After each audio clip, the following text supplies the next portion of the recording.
ಒಂದು ಕಡೆ ಮಳೆ ಜಾಸ್ತಿ ಆಗ್ತಾ ಇದೆ, ಮತ್ತೊಂದು ಕಡೆ ಡೆಂಗ್ಯೂ ಕಾಟ ಕೂಡ ಜನರನ್ನ ಬಾಧಿಸ್ತಾ ಇರುವಂತಹದ್ದು. ಪ್ರಮುಖವಾಗಿ ಜ್ವರದಿಂದ ಬಳಲ್ತಾ ಇದ್ದಂತಹ ಯುವತಿಯೊಬ್ಬರು ಚಿಕಿತ್ಸೆ ಫಲಿಸದೆ ಸಾವನ್ನಪ್ಪಿದ್ದಾರೆ.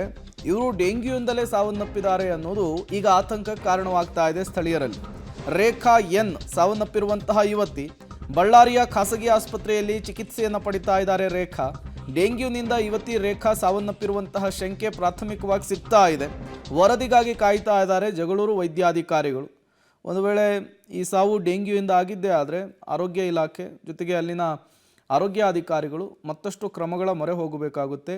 ಡೆಂಗ್ಯೂ ನಿಯಂತ್ರಣಕ್ಕೆ ಮತ್ತಷ್ಟು ಮಾರ್ಗೋಪಾಯಗಳನ್ನು ಕೂಡ ಮಾಡಬೇಕಾಗುತ್ತೆ. ಈಗಾಗಲೇ ರಾಜ್ಯದಲ್ಲಿ ಡೆಂಗ್ಯೂ ತಾಂಡವವಾಡ್ತಾ ಇದೆ.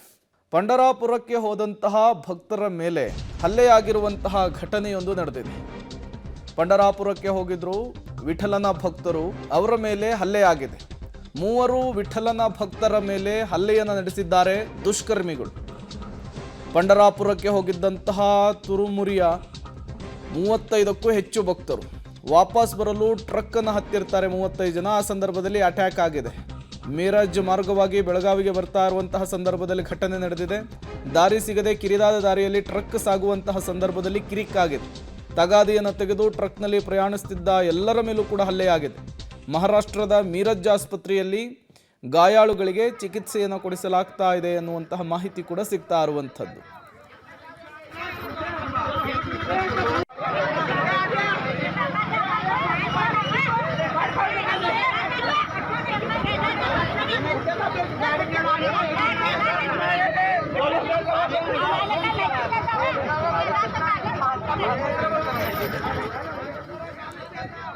ಮೀರಜ್ ಮಾರ್ಗವಾಗಿ ಬೆಳಗಾವಿಗೆ ಬರ್ತಾ ಇದ್ದಂತಹ 30 ಪ್ರಯಾಣಿಕರ ಮೇಲೆ ಏಕಾಏಕಿಯಾಗಿ ಹಲ್ಲೆಯನ್ನು ನಡೆಸಿದ್ದಾರೆ ಕಿಡಿಗೇಡಿಗಳು.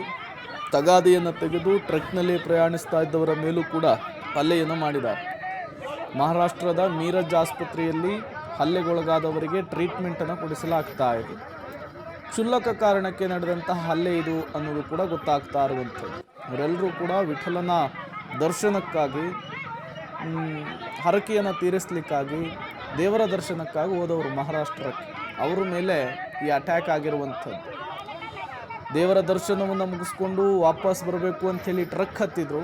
ಈ ಸಂದರ್ಭದಲ್ಲಿ ಕ್ಷುಲ್ಲಕ ಕಾರಣಕ್ಕೆ ಗಲಾಟೆಯಾಗಿ ತದನಂತರ ಹಲ್ಲೆ ಮಾಡುವ ಹಂತಕ್ಕೆ ಅದು ತಲುಪಿರುವಂಥದ್ದು. ಹಲ್ಲೆ ಮಾಡಿದಂತಹ ಸಂದರ್ಭದಲ್ಲಿ ಕೆಲವರಿಗೆ ಗಾಯವಾಗಿದೆ ಅನ್ನುವಂತಹ ವಿಚಾರ ಕೂಡ ಗೊತ್ತಾಗ್ತಾ ಇದೆ. ಯಾರು ಗಾಯಾಳುಗಳಿದ್ರು, ಹಲ್ಲೆಗೊಳಗಾಗಿದ್ರು, ಅಂಥವರನ್ನು ಈಗ ಸ್ಥಳೀಯ ಆಸ್ಪತ್ರೆಗೆ ಶಿಫ್ಟ್ ಮಾಡಲಿರುವಂತಹದ್ದು.